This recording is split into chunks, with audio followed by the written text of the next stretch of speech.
Iniwan sa gitna ng bagyo, duguan at walang malay. Si Amaris ay itinakwil ng tadhana sa mismong gabi ng kanyang panganganak. Ngunit sa likod ng puting gown ni Dr. Kaelan, nakatago ang isang lihim na wawasak sa kanilang mga mundo. Isang anak, isang kasalanan ng nakaraan, at isang pag-ibig na bawal. Makakaya ba ng isang ina na patawarin ang anak ng lalaking pumatay sa pangarap ng kanyang ina? O tuluyan na silang lalamunin ng dilim ng kahapon? Abangan ang isang kwento ng sakripisyo at pag-asa. Umalis ka rito. Hindi ito charity clinic para sa mga taong walang pambayad kahit 5.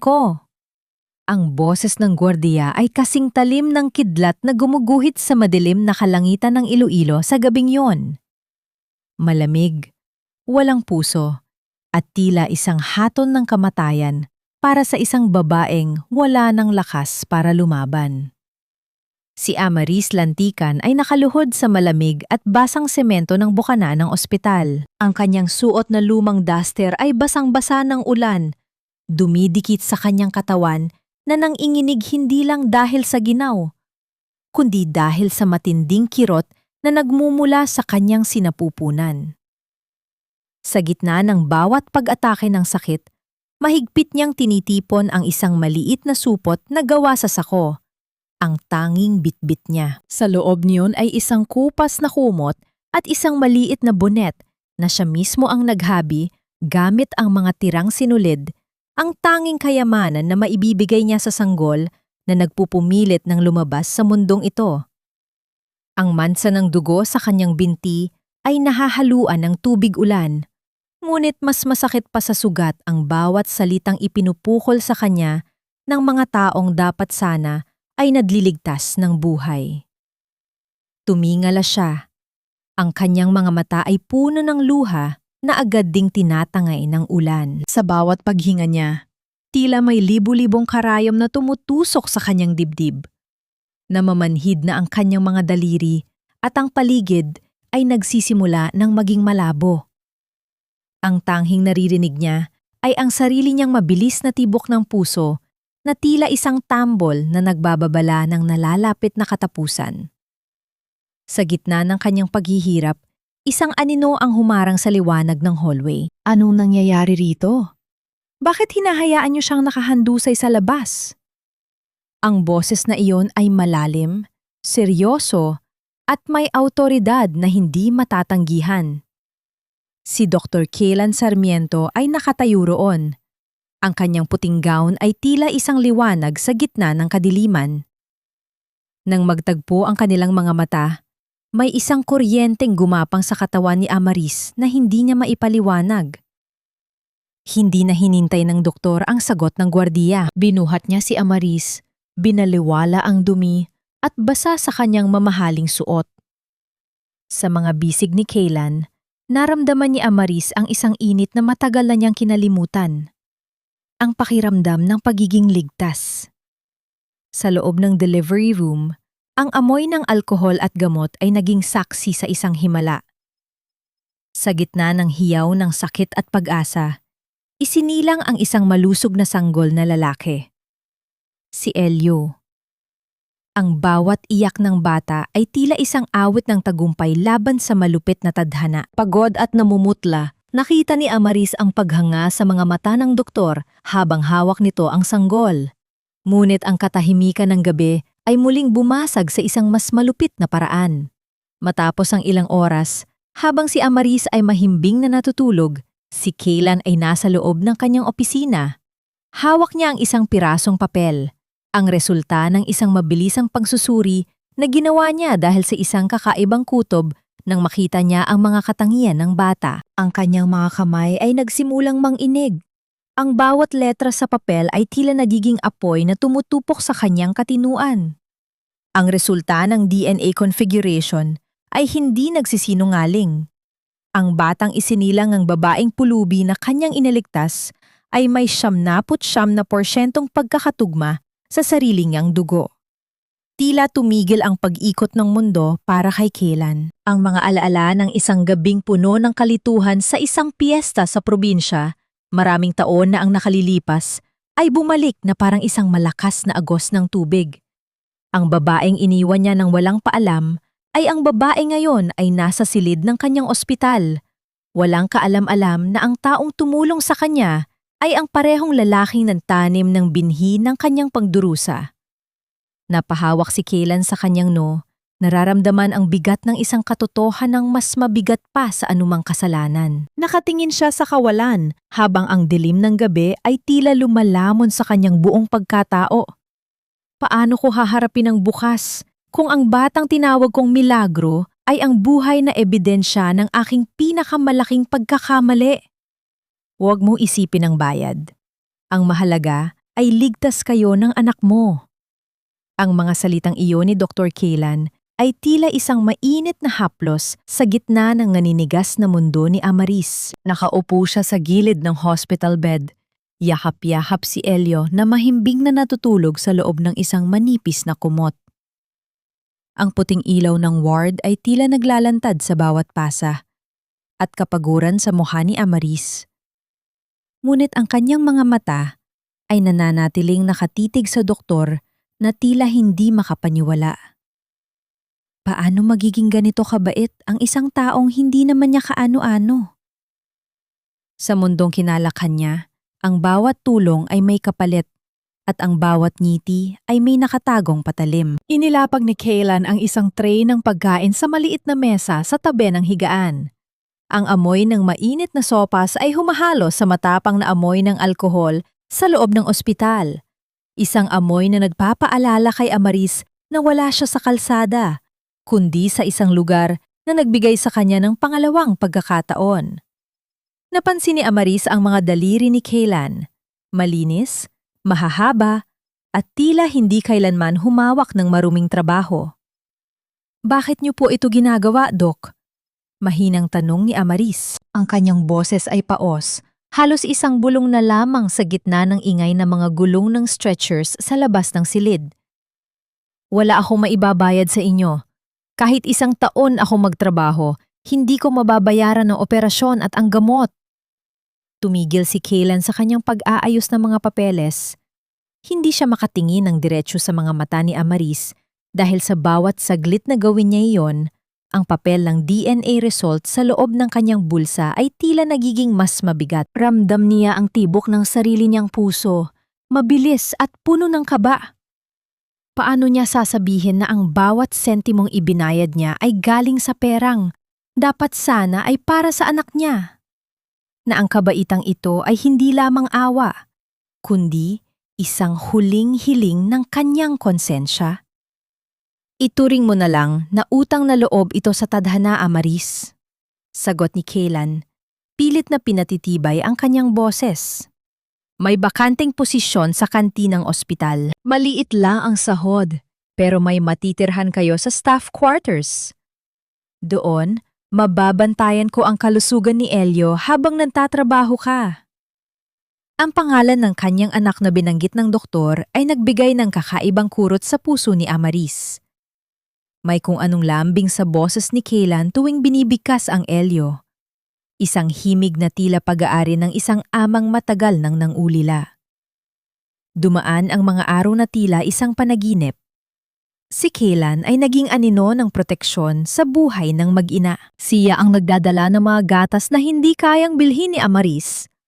Siya ang bumibisita tuwing madaling araw para lamang ayusin ang kulambo ng sanggol.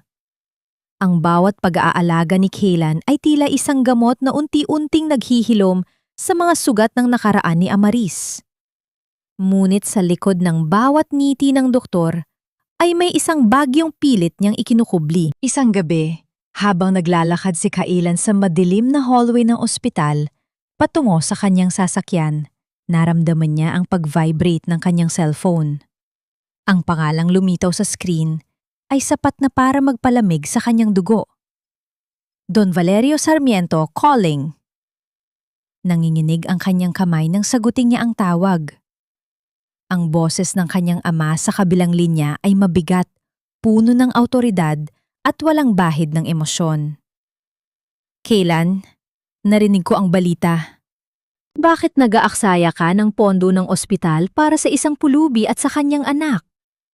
Huwag mong kalimutan kung anong apelido ang dala mo. Ang pamilya Sarmiento ay hindi nagpapakain ng mga taong walang silbi sa lipunan. Bumalik ka rito sa mansyon, na yun din. Napahigpit ang hawak ni Kaylan sa kanyang manibela. Ang anino ng kanyang ama ay tila isang dambuhalang pader na unti-unting gumuguho sa ibabaw niya. Sa kabilang banda, naalala niya ang mukha ni Amaris at ang maliit na kamay ni Elio na humahawak sa kanyang daliri.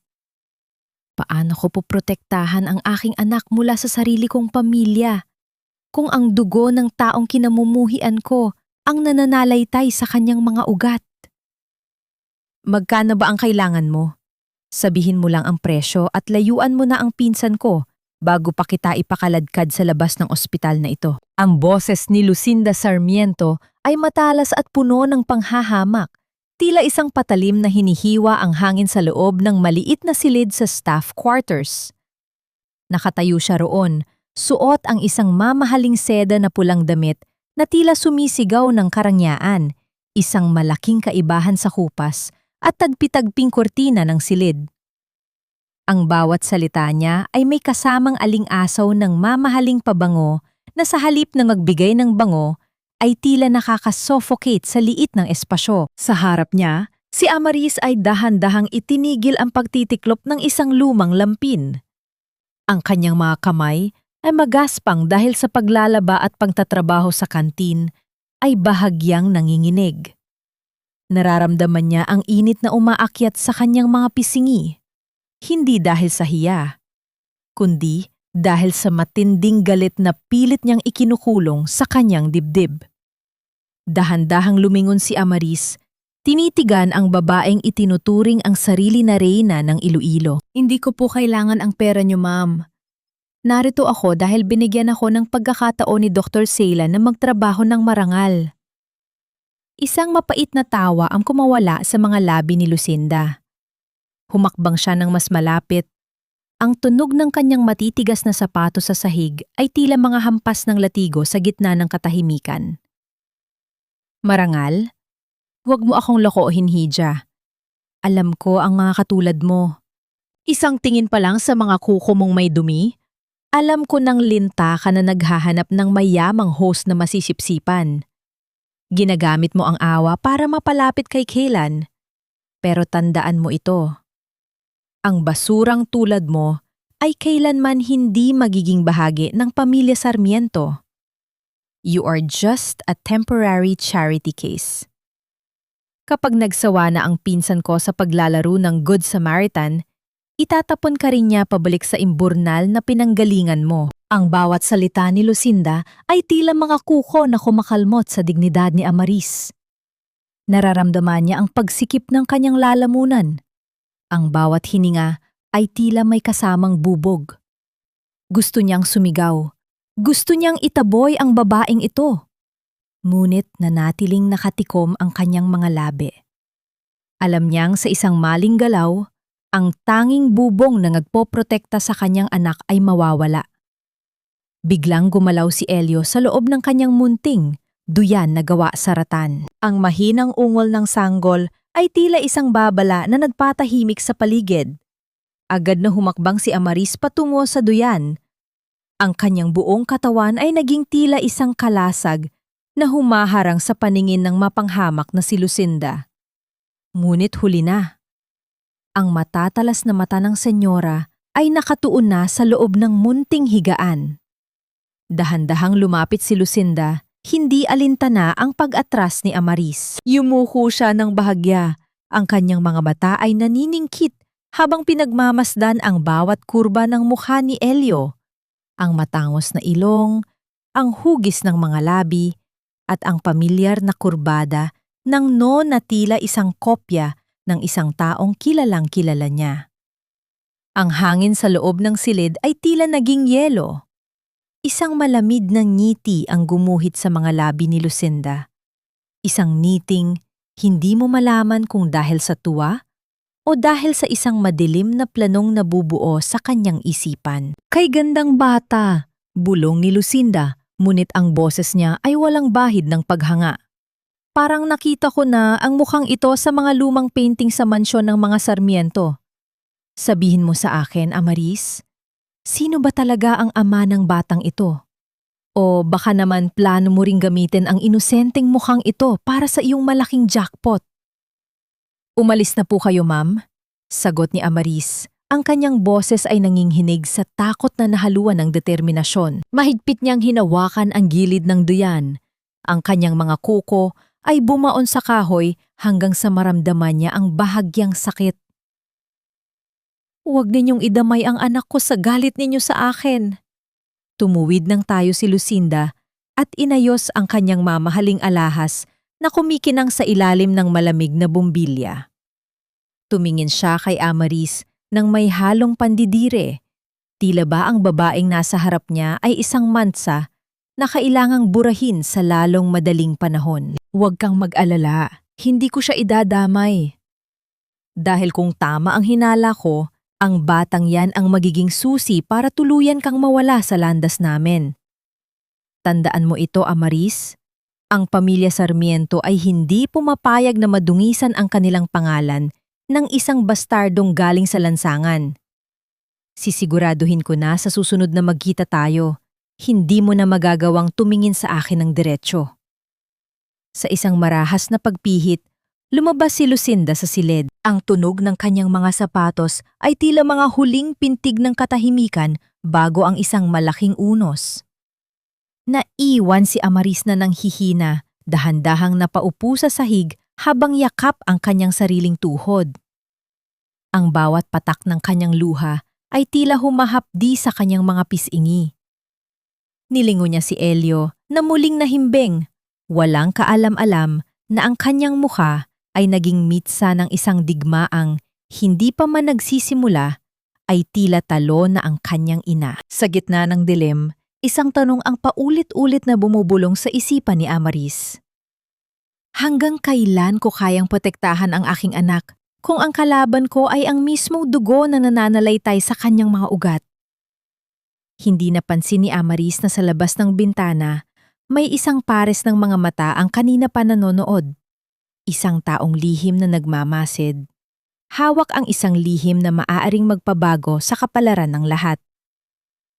Bakit ang init mo, anak? Huwag mo namang iwan si nanay. Parang awa mo na. Ang boses ni Amaris ay basag, puno ng panginginig, habang paulit-ulit niyang idinidampi ang basang bimpo sa noo ni Elio. Sa loob ng staff quarters, ang tanging maririnig ay ang mabilis at mabigat na paghinga ng sanggol na tila nakikipaglaban sa isang apoy na tumutupok sa kanyang munting katawan. Ang bawat luhang pumapatak mula sa mga mata ni Amaris ay tila kumukulong tubig na humahapdi sa kanyang mga pisingi. Pakiramdam niya ay wala siyang silbi, isang inang walang maibigay, kundi ang kanyang mga dasal at ang kanyang mga luha. Sa gitna ng kanyang desperasyon, bumukas ang pinto. Hindi ito isang marahas na pagbukas, kundi isang dahan-dahang pagtulak na nagdala ng isang pamilyar na bango ng malinis na linen at gamot. Si Dr. Kaylan. Hindi na siya nakasuot ng kanyang puting gown. Ang kanyang polo ay nakatupi hanggang siko at ang kanyang buhok ay bahagyang magulo. Tanda na galing siya sa isang mahabang shift. Amaris, narinig ko ang iyak ni Elio sa hallway. Mahinang sabi ni Kaylan. Hindi na siya naghintay ng sagot. Lumapit siya at kinuha ang thermometer. Ang kanyang mga galaw ay mabilis, ngunit maingat. Ang mga kamay na sanay sa pagliligtas ng buhay ay dahan-dahang humawak sa munting paa ng sanggol. Mataas ang lagnat niya. Pero huwag kang mag-alala, nandito ako. Bulong ni Kaylan habang inilalabas ang isang maliit na vial ng gamot. Sa bawat kilos ni Kaylan, nakaramdam si Amaris ng isang kakaibang ginhawa. Ang bigat na dinadala ng kanyang puso ay tila bahagyang gumaan. Hindi dahil nawala ang sakit, kundi dahil may isang taong handang makihati sa pasanin niya. Pagkalipas ang ilang oras, nang gumaba na ang lagnat ni Elio at mahimbing na itong nakatulog, lumabas ang dalawa sa maliit na beranda. Naupo sila sa isang lumang bangko na gawa sa kahoy, kung saan ang malamig na hangin ng gabi ay humahaplos sa kanilang mga mukha. Ang katahimikan ng ospital ay tila isang kumot na bumabalot sa kanila, malayo sa ingay at gulo ng mundo sa labas. Salamat po ulit, Doc. Panimula ni Amaris habang nilalaro ang kanyang mga daliri. Hindi ko alam kung anong gagawin ko kung wala kayo. Pakiramdam ko, palagi na lang akong may utang na loob na hindi ko mababayaran.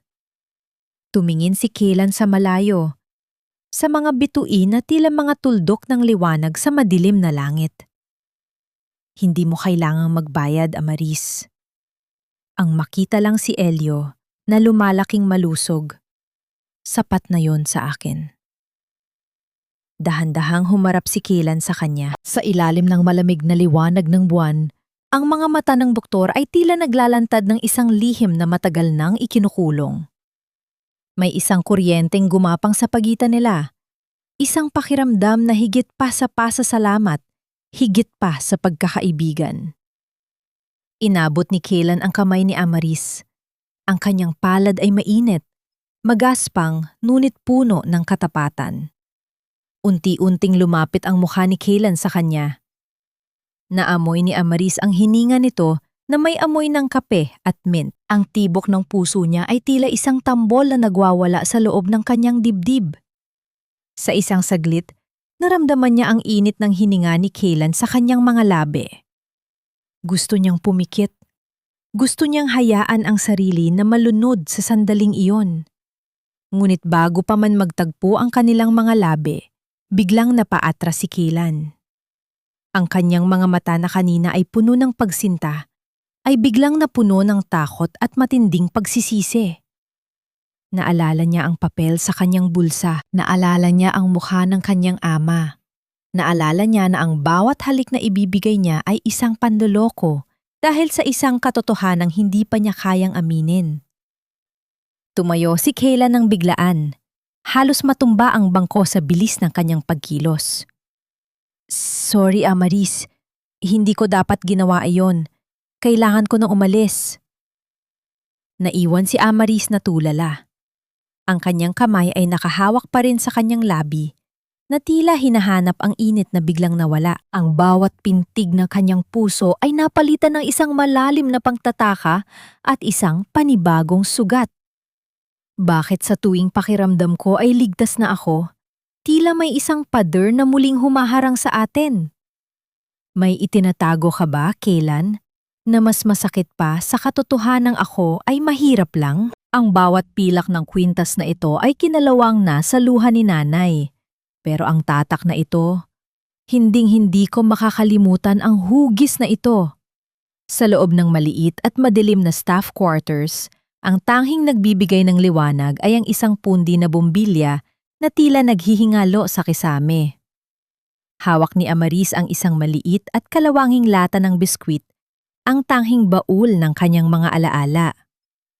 Sa loob niyon ay nakatago ang isang lumang kwintas na may pendant na hugis kalasag. Ang bawat ukit sa pilak ay tila isang sugat na muling bumubuka sa tuwing tinititigan niya ito. Ang bawat patak ng ulan sa bubong ng bintana ay tila mga luhang hindi natutuyo, sumasabay sa mabigat na paghinga ni Amaris. Dahan-dahan niyang hinaplos ang ukit sa pendant, isang letrang S na napapalibutan ng mga dahon ng laurel.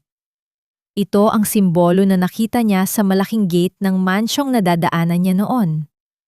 Ito rin ang simbolo na nakaburda sa mamahaling panyo na ginagamit ni Dr. Kaylan. Biglang bumalik ang isang alaala na tila isang malakas na sampal sa kanyang katinuan. 10 taon na ang nakalilipas sa isang maliit at barung-barung na bahay. Nakita niya ang kanyang ina na si Elena na nakaluhod ang kanyang ina na si Elena sa gitna ng kanilang munting sala. Ang mga mata ay namumula at ang buhok ay magulo. Hawak nito ang parehong kwintas habang humihitbi ng walang tunog. Isang uri ng pag-iyak na tila nauubusan na ng hininga ang kaluluwa. Huwag mong kakalimutan ang mukhang ito, Amaris! Bulong ni Elena noon. Ang boses ay tila galing sa ilalim ng lupa. Ang mga taong nakatira sa likod ng malaking gate na may ganitong tatak, sila ang kumuha ng lahat sa atin. Ninakaw nila ang aking dangal, ang aking pangarap, at ang ating kinabukasan. Nagbalik ang ulirat ni Amaris nang maramdaman niya ang lamig ng bakal sa kanyang palad. Ang bawat pintig ng kanyang puso ay tila isang babala. Ang pamilyang Sarmiento, ang pamilyang nagbigay sa kanya ng trabaho, ang lalaking nagligtas sa anak niya, ang lalaking muntik na niyang halikan, ay ang parehong pamilyang pumatay sa ningning ng mga mata ng kanyang ina. Hindi maaari! Bulong ni Amaris. Ang kanyang boses ay tila isang hiling na sana ay nagkakamali lang siya. Dr. Kaylan, anak ka ba talaga ng lalaking sumira sa buhay ni nanay? Ang bawat alaala ng kabaitan ni Kaylan ay tila naging lason sa kanyang isipan. Ang mainit na sopas, ang pag-aalaga kay Elio, ang banayad na paghawak sa kanyang kamay, lahat ba yon ay paraan lamang para pagtakpan ang isang malaking kasalanan? O baka naman hindi alam ni Kaylan ang ginawa ng kanyang ama? Ngunit kahit anong anggulo ang tingnan, ang katotohanan ay tila isang malaking pader na naghihiwalay sa kanilang dalawa. Dahan-dahang tumayo si Amaris at lumapit sa duyan ni Elio. Tinitigan niya ang mukha ng anak sa ilalim ng malamig na liwanag ng buwan. Dun, sa mga kurba ng mukha ng sanggol, mas lalong naging malinaw ang lahat. Ang matangos na ilong, ang hugis ng panga, ito ay ang mga katangiang pag-aari ng mga Sarmiento. Isang matinding panginginig ang bumalot sa kanyang buong pagkatao. Pakiramdam niya ay dinadaya siya ng sarili niyang dugo. Ang anak na itinuring niyang anghel at liwanag ay may dalang bahagi ng kadilimang pumatay sa kanyang ina. Sa gitna ng kanyang pag-iisip, narinig niya ang marahang pagkatok sa pinto. Hindi ito ang malakas na katok ni Lucinda, kundi ang banayad at tila nag-aalangang katok na tanging si Kaylan lang ang gumagawa.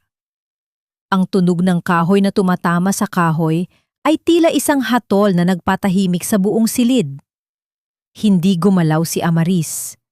Nanatili siyang nakatayo sa tabi ng duyan, mahigpit na nakakuyom ang kanyang palad sa kwintas hanggang sa bumaon ang ukit nito sa kanyang balat. Ang bawat segundo ng katahimikan ay tila isang taon ng paghihirap. Amarisi, gising ka pa ba? May gusto lang sana akong ibigay para kay Elio. Tawag ni Kaylan mula sa labas. Ang kanyang boses ay puno ng pag-aalala.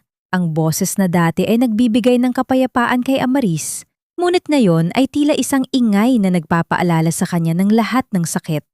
Tiningnan ni Amaris ang pinto, pagkatapos ay ang kwintas, at huli ay ang kanyang anak. Isang desisyon ang nabubuo sa kanyang puso. Isang desisyon na alam niyang wawasak sa kanila, ngunit kailangan niyang gawin para sa kanyang dangal. Dahan-dahan niyang ibinulsa ang kwintas at humakbang patungo sa pinto. Sa bawat yabag niya sa sahig na gawa sa semento, tila naririnig niya ang bulong ng kanyang ina na nagpapaalala ng huling habilin nito.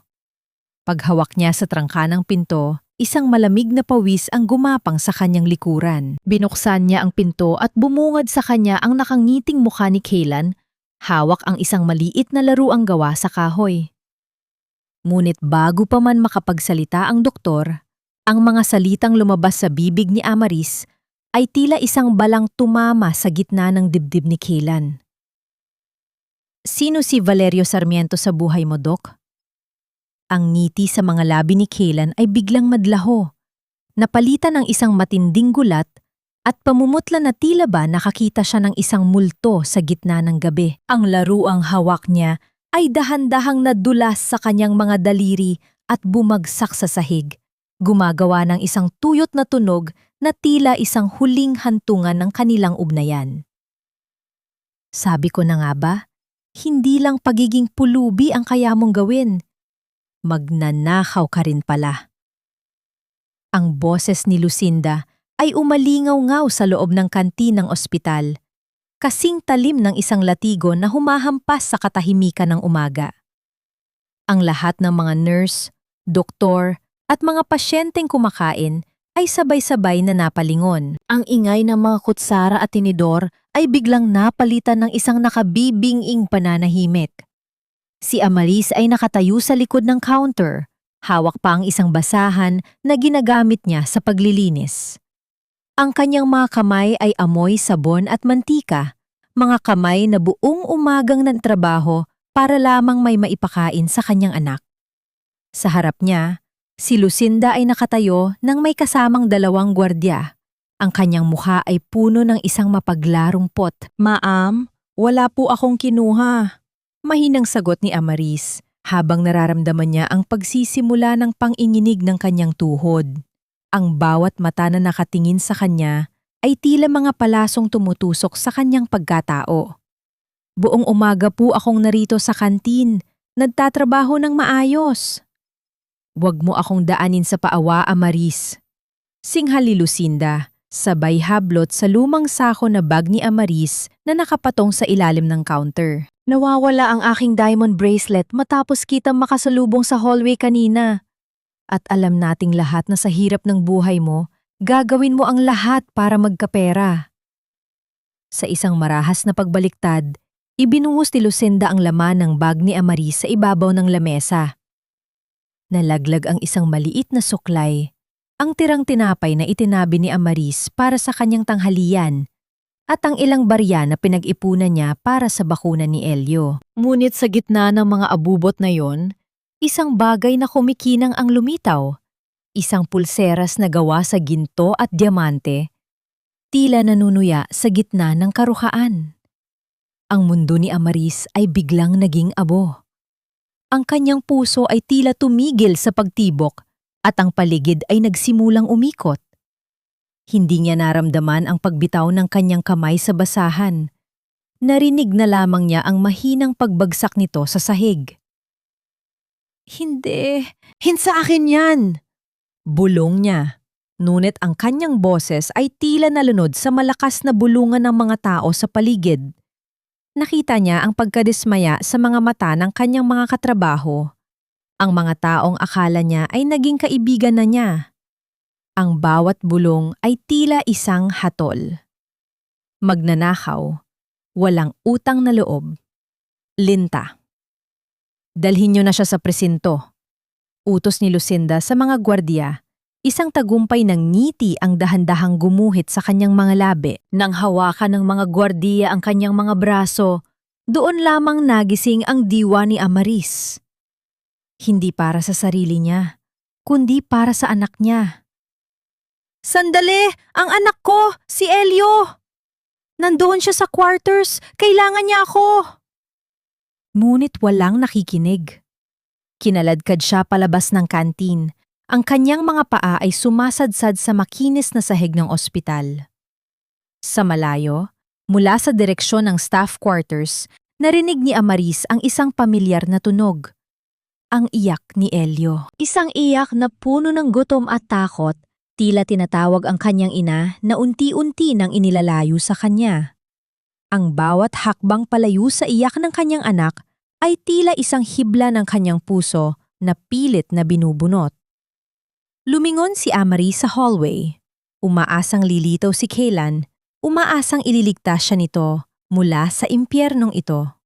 Ngunit ang hallway ay nanatiling walang laman, tanging ang malamig na anino ni Lucinda ang nakasunod sa kanya. Naisakay siya sa loob ng sasakyan ng mga pulis. Ang huling nakita ni Amaris ay ang bintana ng staff quarters. Doon, alam niyang mag-isa ang kanyang anak umiiyak sa gitna ng kadiliman. Ganito ba talaga ang tadhana? Kung hindi ka lalamunin ng gutom, susunugin ka naman ba ng maling paratang ng mga taong ang tanging kasalanan mo ay ang pag-ibig sa kanilang dugo? Wala akong pakialam kung inosente siya o hindi. Ang mahalaga ay wala na ang babaeng iyon sa ospital at malayo na siya sa pamilyang ito. Ang boses ni Don Valerio Sarmiento ay malamig at matigas, kasing tigas ng marmol na sahig ng kanilang mansyon. Nakaupo siya sa kanyang malaking silya na gawa sa mahogany. Ang kanyang mga kamay na may suot na mamahaling singsing ay nakapatong sa mesa. Sa harap niya, Si Kaylan ay nakatayo, nanginginig sa matinding galit habang karga-karga ang isang umiiyak at nanginginig na si Elio. Tagagaling lang ni Kaylan sa staff quarters. Natagpuan niya ang bata na mag-isa. Basang-basa ang lampin at halos mawala na ng boses sa kakaiyak matapos itong iwanan ng mga gwardiya ng dakpin si Amaris. Ang bawat hikbi ni Elio ay tila isang kutsilyong humahati sa puso ni Kaylan. Nararamdaman niya ang init ng katawan ng bata sa kanyang dibdib. Ang bango ng sanggol na ngayon ay nahahaluan ng amoy ng lumbay. Itong batang ito, Dad. Itong batang karga ko ngayon ay dugo at laman natin. Ang boses ni Kaylan ay gumaralgal, puno ng pait at panunumbat. Paano niyo nagawang hayaan si Lucinda na magtanim ng ebidensya para lang ipakulong ang ina ng sarili ninyong apo? Hindi ba kayo kinikilabutan? Isang malakas na hampas sa mesa ang itinigon ni Don Valerio. Tumayo ang matanda. Ang kanyang mukha ay namumula sa galit. Huwag mo akong turuan ng moralidad, Kaylan. Ang babaeng iyon ay anak ni Elena. Ang babaeng sumira sa reputasyon ko noon. At ang batang iyan. Isang pagkakamali na hindi ko kailanman kikilalanin. Sa isang sulok, nakatayo si Lucinda, may hawak na baso ng alak at may mapanuyang ngiti sa mga labi. Kaylan, pinsan, masyado kang nadadala ng emosyon. Ang mga katulad ni Amaris ay sanay sa kulungan. Doon siya nararapat, hindi sa tabi mo. Hindi na nakapagtimpi si Kaylan. Humakbang siya nang malapit sa kanyang ama. Ang kanyang mga mata ay nagniningas sa determinasyon. Sa sandaling iyon, ang takot na naramdaman niya sa buong buhay niya sa ilalim ng anino ni Don Valerio ay biglang naglaho. Ang pagmamahal niya para sa bata at ang hustisyang ninakaw kay Amaris ang naging sandata niya. Kung hindi niyo kikilalanin si Elio bilang Sarmiento, mas lalong hindi ko kikilalanin ang mansyong ito bilang tahanan ko. Mariing sabi ni Kaylan, ilalabas ko si Amaris sa kulungan at hindi niyo na muling makikita ang apo niyo. Isumpa niyo man ako, pero hindi ko hahayaang maging katulad niyo ang anak ko. Isang taong walang puso. Kapag lumabas ka sa pintong yan, Kaylan, huwag na huwag kang babalik. Banta ni Don Valerio. Ang kanyang boses ay tila isang hatol na walang hanggan. Tatanggalan kita ng mana. Aalisin ko ang lisensya mo at sisiguraduhin kong maghihirap ka kasama ng babaeng yon. Magiging basura ka sa paningin ng lahat. Tumingin si Kaylan sa kanyang ama. Pagkatapos ay kay Lucinda na biglang natigilan. Hinigpitan niya ang yakap kay Elio. Naramdaman niya ang maliit na kamay ng bata na humawak sa kanyang polo. Sa gitna ng karangyaan ng mansyon, pakiramdam ni Kaylan ay ngayon lang siya naging tunay na malaya. Mas pipiliin ko pang maging basura na may danggal, kaysa maging Sarmiento na nabubuhay sa kasinungalingan. Huling sabi ni Kaylan. Tumalikod siya at naglakad palayo. Ang bawat yabag niya sa hallway ay tila isang pagbakla sa lahat ng nakaraan. Nang makarating siya sa malaking pinto, hindi siya lumingon. Hindi niya narinig ang pagsigaw ng kanyang ama o ang pagbasag ng baso ni Lucinda. Ang tanghing naririnig niya ay ang marahang pagtigil ng iyak ni Elio, tila naramdaman ng bata na sa wakas, may isang taong handang itaya ang lahat para sa kanila. Paglabas niya sa gate, sinalubong siya ng malamig na hangin ng gabi. Walang sasakyan, walang pera sa bulsa, tanging ang bata lang sa kanyang bisig. Ngunit sa gitna ng kadiliman, isang tanong ang nananatiling nakabitin sa kanyang isipan. Sapat ba ang pag-ibig ko para itama ang lahat ng maling ginawa ng aking pamilya? O tuluyan lang kaming lalamunin ng bagsik ni Don Valerio? Hindi tayo pwedeng manatili rito, Kaylan. Habang malapit tayo sa iyo, hinding-hindi titigil ang iyong ama hanggang sa makuha niya ang anak ko. Ang boses ni Amaris ay parang isang tuyong dahon na tinatangay ng hangin. Marupok, basag, at puno ng takot.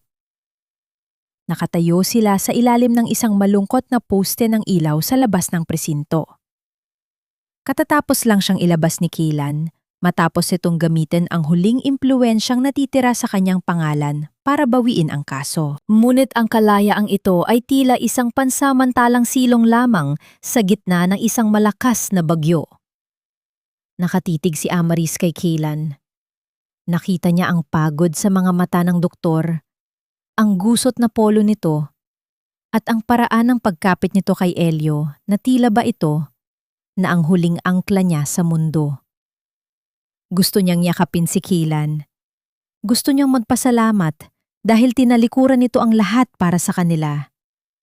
Ngunit mas nangingibabaw ang banta ni Don Valerio. Isang Sarmiento pa rin si Kaylan at ang dugong iyon ang dahilan kung bakit nasa panganib ang kanyang anak. Sasama ako sa inyo, Amaris. Magtatayo tayo ng bagong buhay sa malayo. Pagsusumamo ni Kaylan, ang kanyang boses ay puno ng paet at pag-asa. Umiling si Amaris, ang kanyang mga luha ay muling pumatak, mainit at masakit sa kanyang namumutlang pisingi. Hindi mo naiintindihan. Hanggat kasama ka namin, susundan tayo ng anino ng ama mo. Gagamitin ka niya para mahanap kami. Para sa kaligtasan ni Elio, kailangan naming mawala. Kailangan mong manatili rito para ayusin ang buhay mo. Sa isang mabilis at masakit na pagkilos, kinuha ni Amaris ang sanggol mula sa mga bisig ni Kaylan. Ang sandaling nagtagpo ang kanilang mga daliri ay tila isang kuryenteng nagpapaalam. Hindi na lumingon si Amaris. Tumakbo siya patungo sa terminal ng bus na hindi kalayuan. Bit-bit ang lahat ng sakit at ang kanyang munting pangarap. Ang loob ng bus patungo sa hilagang bahagi ng isla ay madilim.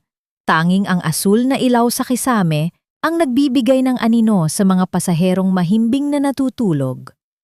Ang amoy ng lumang leather na upuan at ang usok ng krudo ay humahalo sa bawat malalim na hininga ni Amaris.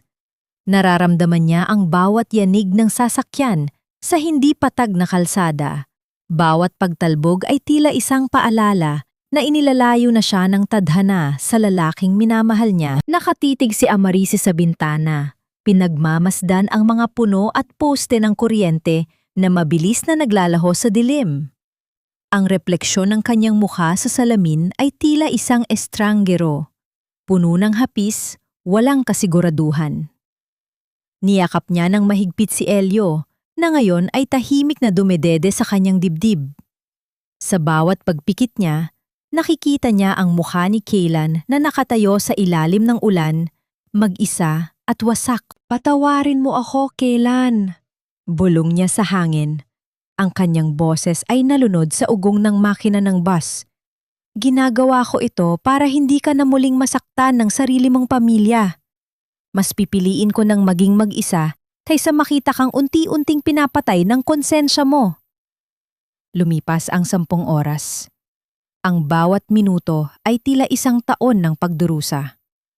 Nang huminto ang bus sa isang liblib at tahimik na bayan sa Iraya, sinalubong sila ng malamig na simoy ng madaling araw. Bumaba si Amarise na nanggangatog ang mga binti.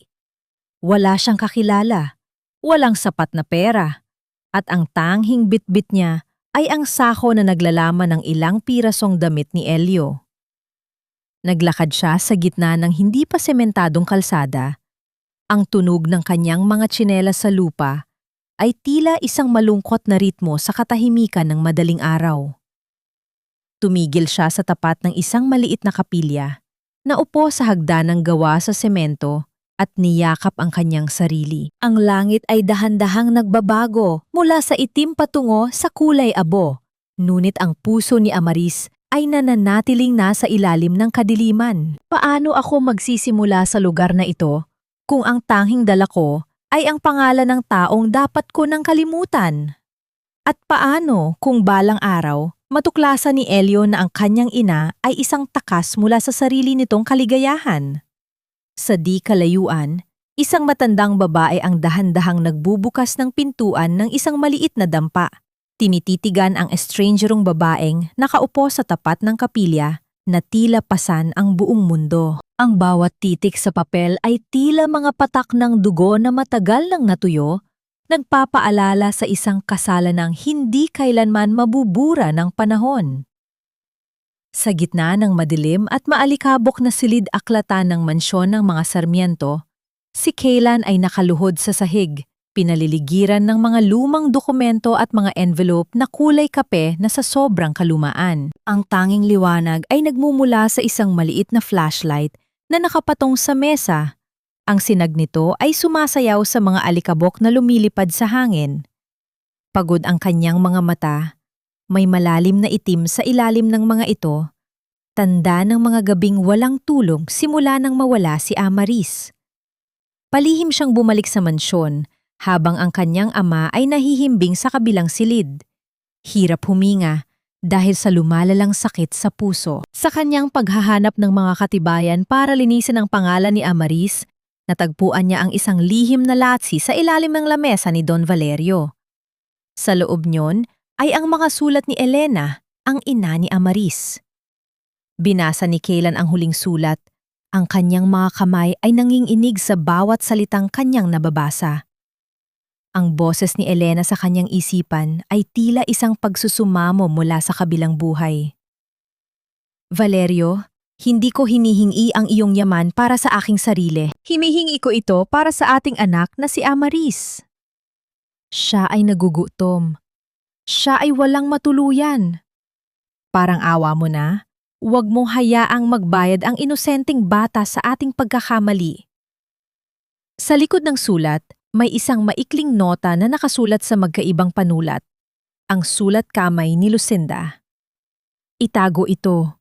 Huwag hayaang makita ni Valerio. Hayaan silang mabulok sa hirap. Isang matinding pait ang bumalot sa lalamunan ni Kaylan. Ang bawat hininga niya ay tila may kasamang bubog. Ang katotohanan ay mas masakit pa sa kanyang inaasahan. Ang kanyang ama ay naging duwag, ngunit si Lucinda ang naging demonyong pumatay sa pag-asa nina Elena at Amaris. Ang lahat ng karanyaan ng mansyong ito ay nakatayo sa ibabaw ng mga luhang ninakaw sa isang pamilyang wala namang kasalanan kundi ang magmahal. Mula sa itaas na palapag, narinig ni Kaylan ang sunod-sunod at tuyot na ubo ni Don Valerio. Kasunod, ang tunog ng pagbagsak ng isang baso ng tubig sa sahig. Ang ingay ng mabasag na kristal ay umalingaw-ngaw sa buong bahay. Tila isang babala na ang oras ng kanyang ama ay malapit ng maubos. Ngunit sa halip na maawa, ang nararamdaman ni Kaylan ay isang malalim na pot na nahahaluan ng matinding pagsisisi. Dali-daling itinago ni Kaylan ang mga sulat sa loob ng kanyang jacket. Alam niyang ito na ang huling pagkakataon niya. Hindi siya titigil hanggat hindi niya nahahanap si Amaris. Kahit pa kailangan niyang halughugin ang bawat sulok ng bansa. Lumabas siya ng mansyon, binabagtas ang madilim na harden kung saan ang mga puno ay tila mga dambuhalang nagmamasid sa kanyang bawat galaw. Pagdating sa kanyang sasakyan, tumunog ang kanyang cellphone, isang mensahe mula sa isang pribadong investigador na matagal na niyang binabayaran. May nakakita sa isang babaeng may dalang sanggol sa terminal ng bus sa Iraya.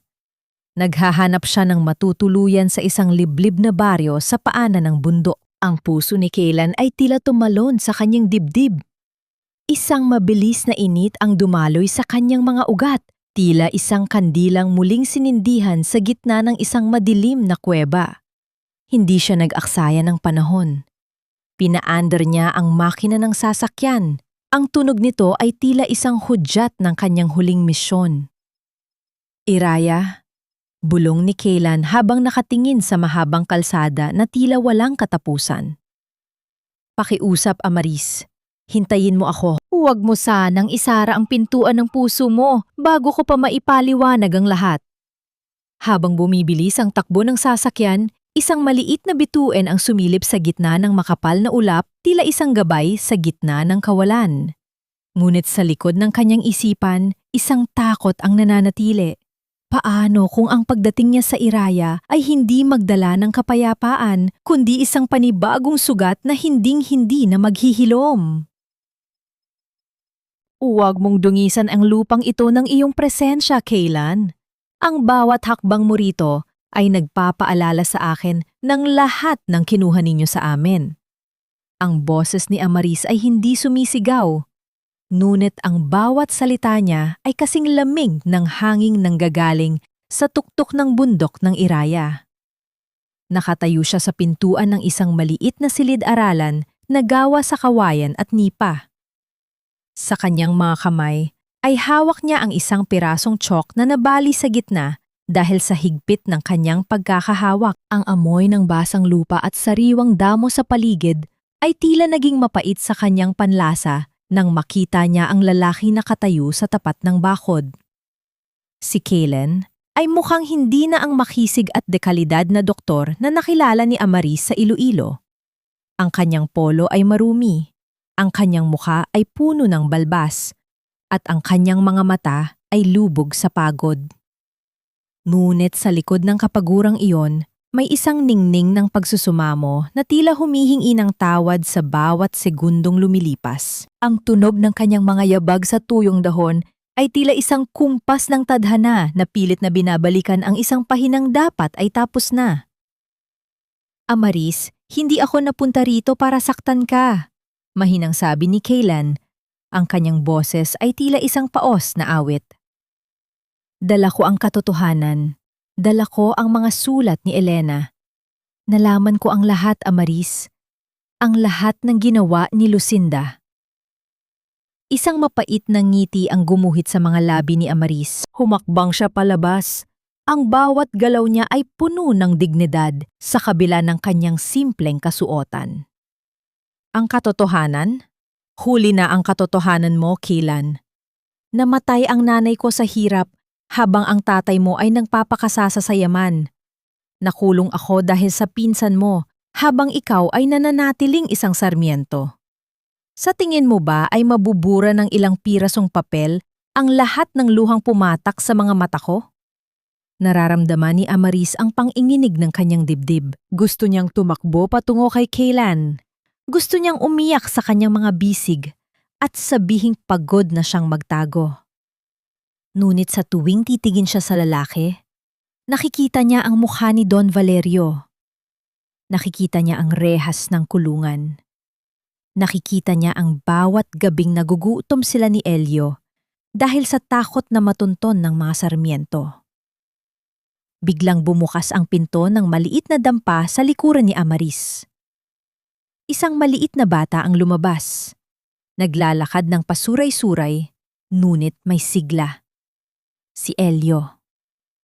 Ang bata ay tumigil nang makita ang estrangerong lalaki. Tumingala ang bata.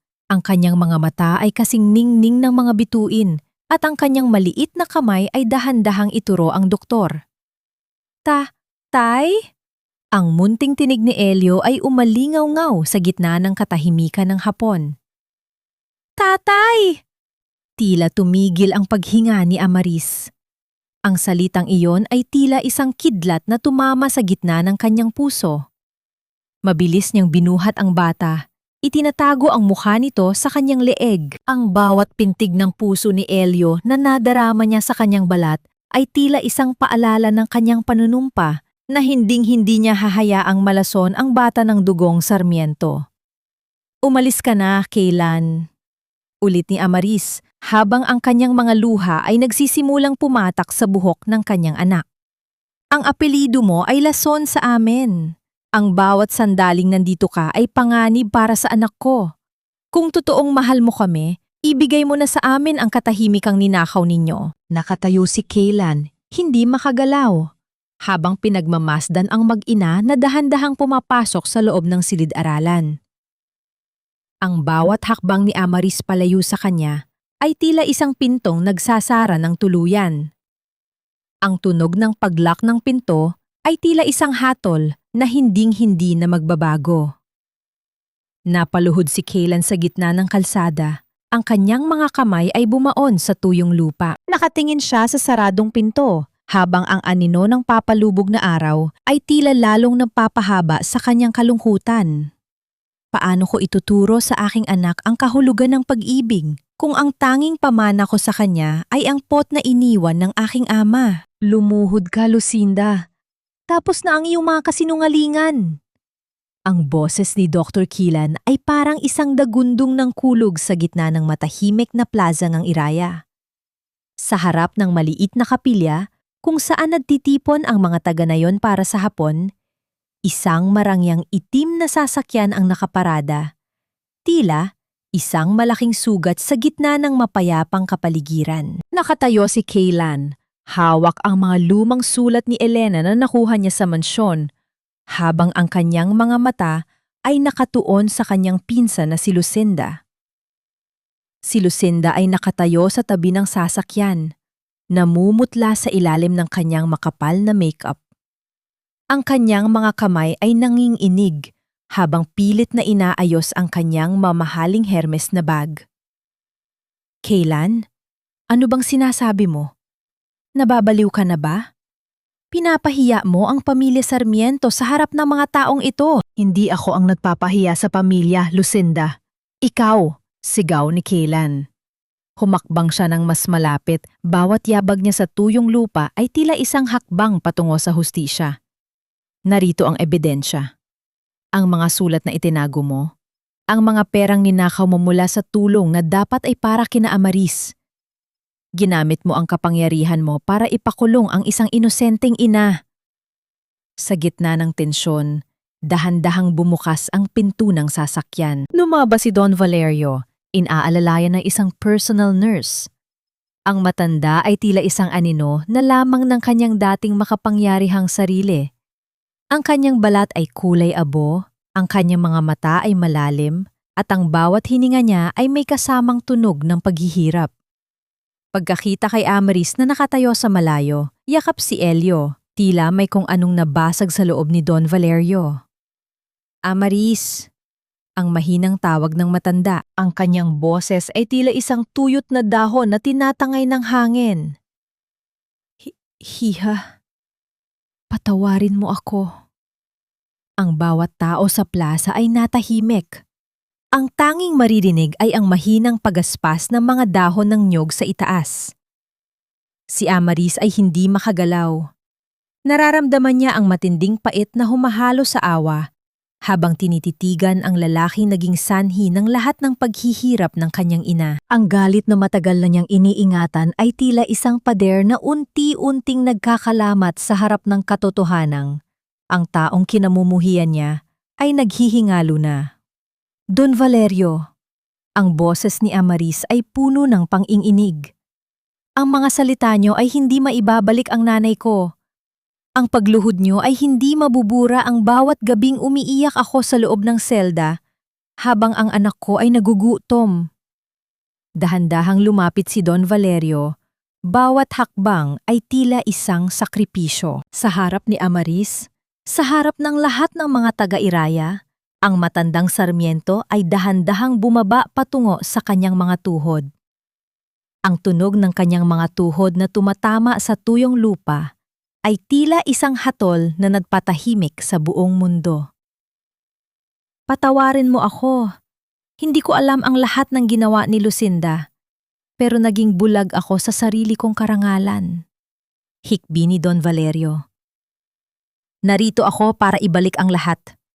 Ang pangalan ninyo, ang dangal ni Elena, at ang kinabukasan ng aking apo. Lumingon si Don Valerio kay Lucinda. Ang kanyang mga mata ay muling nagkaroon ng apoy ng awtoridad. Pulis, kunin niyo siya. Inamin na ng dating katiwala ang lahat. Ikaw ang magbabayad sa bawat luhang pumatak mula kay Amaris. Habang pilit na kinakaladkad ng mga pulis si Lucinda, ang kanyang mga sigaw ng pagtanggi ay tila isang desperadong awit na nawawala sa hangin. Hindi! Hindi niyo ito magagawa sa akin! Valerio? Kailan? Nang mawala ang ingay ni Lucinda, muling namayani ang katahimikan.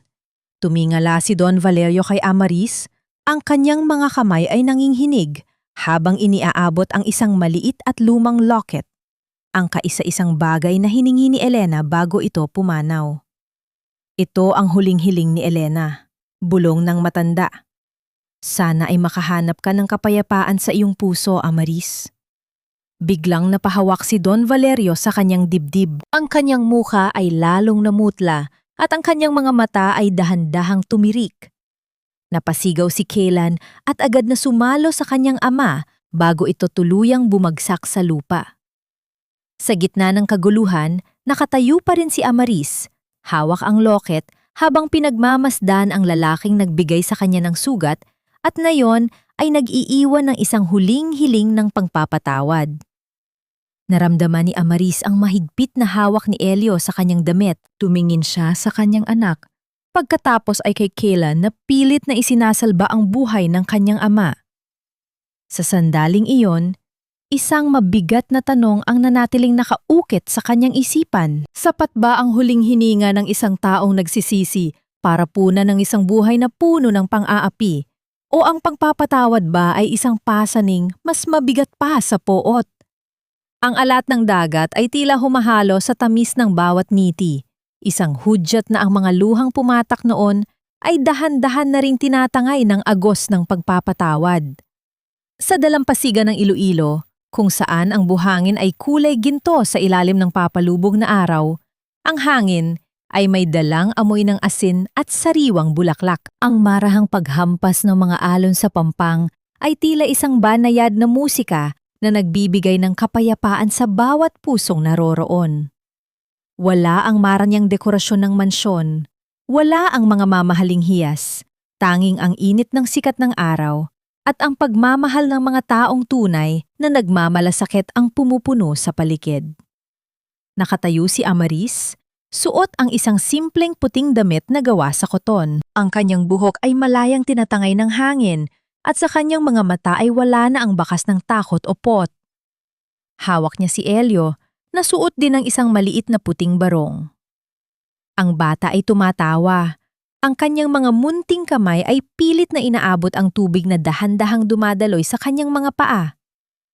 Sa harap nila ay si Father Gabriel, isang matandang pari na kaibigan ni Dr. Kaylan. Sa isang maliit na mangkok na gawa sa pilak, kumuha ang pari ng banal na tubig at dahan-dahang ibinuhos ito sa noo ng bata. Elio Sarmiento Lantican, binibinyagan kita sa ngalan ng Ama, ng Anak, at ng Espiritu Santo. Ang boses ng pare ay malalim at puno ng pagbabasbas. Sa sandaling iyon, naramdaman ni Amaris ang isang matinding gaan sa kanyang dibdib. Ang pangalang Sarmiento na dati ay tila isang sumpa, na yun ay naging bahagi na ng pagkakakilanlan ng kanyang anak. Isang pagkilalang hindi kinuha sa dahas, kundi ibinigay ng may pagmamahal at pagsisisi. Nakatayo sa tabi niya si Kaylan. Hindi na siya ang doktor na pasan ang buong mundo, kundi isang lalaking handang maging haligi ng isang bagong tahanan. Dahan-dahang hinawakan ni Kaylan ang kamay ni Amaris. Ang kanilang mga daliri ay nagdaop palad ng mahigpit. Ramdam ni Amaris ang init ng palad ni Kaylan, isang init na nangangako ng proteksyon at katapatan hanggang sa huling sandali. Salamat, Amaris, bulong ni Kaylan. Ang kanyang boses ay nanginginig sa matinding emosyon. Salamat dahil hinayaan mo akong maging bahagi ng buhay niyo muli. Hindi ko maibabalik ang lahat ng nawala. Pero hinding-hindi ko hahayaang muling pumatak ang luha mo dahil sa sakit. Tumingin si Amaris kay Kaylan at sa unang pagkakataon, ang kanyang ngiti ay umabot hanggang sa kanyang mga mata. Hindi na natin kailangang balikan ang dilim, Kaylan. Ang mahalaga ay ang liwanag na dala ni Elio sa atin. Ang pagpapatawad ay hindi para sa kanila, kundi para sa atin. Para maging malaya tayong magmahal. Sa malayo, nakaupo si Don Valerio sa isang wheelchair inaalalayan ng isang nurse. Ang matanda ay tahimik na nanonood. May munting luhang pumapatak sa kanyang kulubot na pisingi. Bagamat nang hihina, ang kanyang mukha ay kakikitaan ng isang uri ng kapayapaang matagal na niyang ipinagkait sa sarili. Alam niyang sa bawat tawa ni Elio, ang mga kasalanan ng nakaraan ay unti-unti nang nahuhugasan.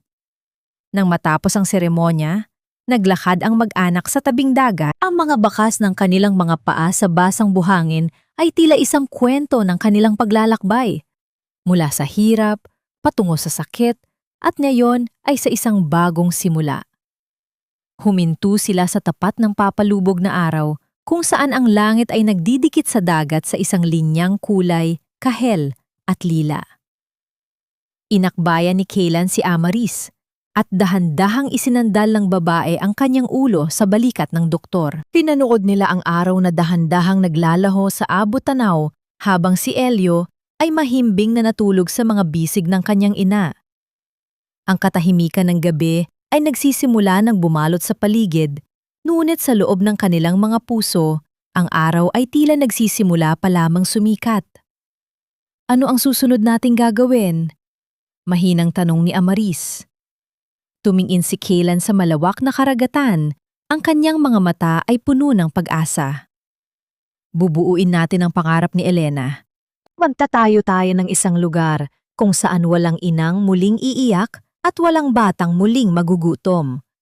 Magkasama tayo, Amaris, hanggang sa dulo. Ngunit sa gitna ng kanilang kaligayahan, isang maliit na bagay ang nakalimutan ni Kaylan sa kanyang bulsa. Isang liham na hindi pa niya nabubuksan.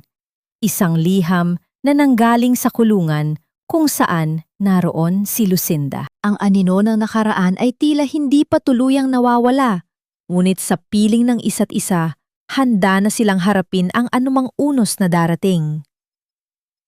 Ang bawat pilat sa puso ay hindi na tanda ng sakit, kundi isang mapa ng mahabang paglalakbay patungo sa liwanag na kailanman ay hindi na muling magdidilim.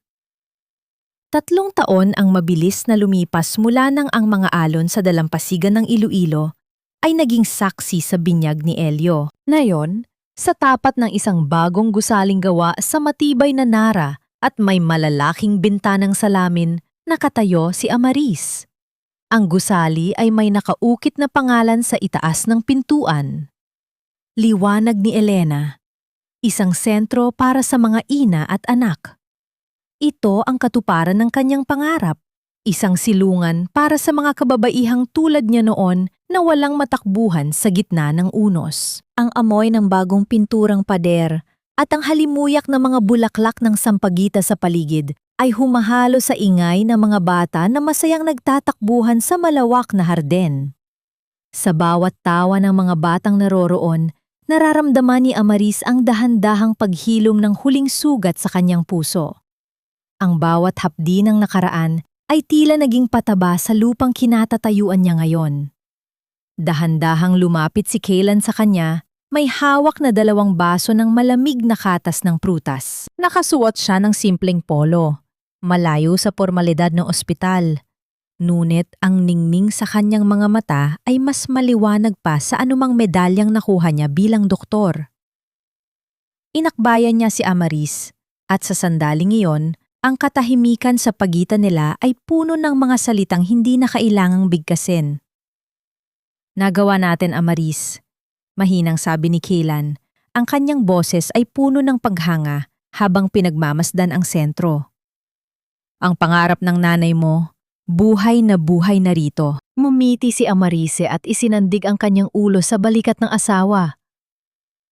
Hindi ko ito magagawa kung wala ka, Kaylan. Salamat dahil pinatunayan mo sa akin na ang pag-ibig ay kayang bumaklas sa kahit anong kadena ng pot. Naalala ni Amaris ang huling pagkakataon na dinalaw nila ang puntod ni Don Valerio sa sementeryo. Doon, sa harap ng malamig na marmol, naramdaman niya ang tunay na kalayaan. Hindi na siya nagpunta roon para manumbat, kundi para magpaalam sa pot na naging bilangguan niya sa loob ng maraming taon. Ang pagpapatawad ay hindi isang biglaang himala, kundi isang araw-araw na pagpili na huwag nang maging biktima ng kahapon. Mama! Papa! Tingnan niyo po ang drawing ko! Ang sigaw ni Elio ay pumutol sa kanilang pagmuni-muni. Tumakbo ang bata patungo sa kanila. Bit-bit ang isang pirasong papel. Sa drawing ni Elio, may 3 taong magkakahawak kamay sa ilalim ng isang malaking dilaw na araw. Isang simpleng larawan, ngunit para kay Amaris, ito ang pinakamahalagang dokumento sa buong mundo. Higit pa sa DNA result, higit pa sa anumang titulo ng lupa. Ito ang ebidensya ng kanilang tagumpay laban sa tadhana. Tumingin si Amaris sa malayo, sa abot tanaw kung saan ang langit at dagat ay nagtatagpo. Naisip niya si Elena, ang kanyang ina. Alam niyang saan man ito naroroon. Nakangiti ito habang pinagmamasdan silang tatlo. Ang siklo ng sakit sa pamilya Sarmiento Atlantican ay tuluyan ng naputol. Ang susunod na henerasyon, ang henerasyon ni Elio, ay hindi na lalaking may dalang bigat ng kasalanan ng kanilang mga ninuno. Halika na Elio, langga. Kain na tayo sa loob. Anyaya ni Amaris habang hinahawakan ang maliit na kamay ng anak. Habang papasok sila sa sentro, ang huling sinag ng papalubog na araw ay dahan-dahang yumakap sa kanilang likuran. Ang bawat hakbang nila ay tila isang panata ng katapatan at pag-asa. Natutunan ni Amaris na ang buhay ay parang dagat. May mga pagkakataong ang alon ay marahas at mapanira. Ngunit kung mananatili kang matatag at may kasamang tamang tao sa iyong tabi, laging may dalampasigang naghihintay para sa iyong pagdating. Ang kwento ni Amaris at Kaylan ay hindi nagtapos sa isang happy ending na parang sa pelikula lamang. Ito ay isang kwento ng araw-araw na pakikibaka, ng pagpili sa kabutihan sa kabila ng dumi ng mundo, at ng pananampalataya na ang bawat sugat ay may nakatagong layunin. Sa huli, ang tanghing bagay na tunay na nagtagumpay ay ang pag-ibig na marunong magpatawad, marunong maghintay, at higit sa lahat, marunong magpalaya.